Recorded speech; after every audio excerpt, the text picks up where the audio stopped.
in this question, you have the highest degree of x in the numerator as 2. Denominator, if you open, the highest degree of x is 3. The degree of x in the numerator is less than the degree of x in the denominator. Partial fraction can be used. Here the factor, at first glance, it seems that quadratic it is. But it being in the form of h minus b square, you can simplify it. You can write it as a minus b, a plus b. So 1 minus x square becomes 1 minus x, 1 plus x. So this quadratic gets reduced to linear, non-repeated. Each factor is unique, it is not repeating itself.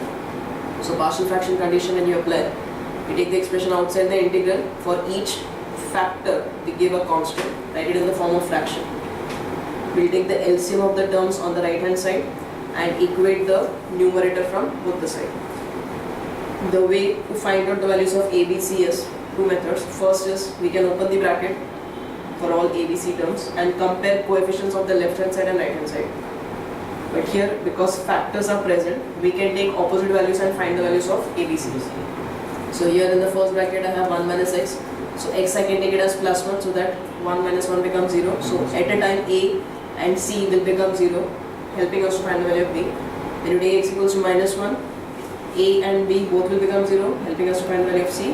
And x, if we take it as 0, we'll get the value of C, and B will become 0, we'll get the value of A. Once the values of A, B, C are found, we'll go back to this expression, introduce in place of A, B, C the respective values, then integrate both the sides. The left hand side becomes the original question and the answer is given by the right hand side term. So A, B, C, whatever answers you get, when you integrate this equation on the right hand side, you have to use the formula of 1 by x. 1 upon x integral is log x. 1 upon 1 minus x is also log 1 minus x, but the coefficient of x is minus 1. So please don't forget to divide by the coefficient of x. Okay. Plus 1 upon 1 plus x integral will be log of 1 plus x. So you have to find the values of A, B, C, integrate it using the formula of log. Don't forget to divide by the coefficient of x as minus 1. That will be the final answer.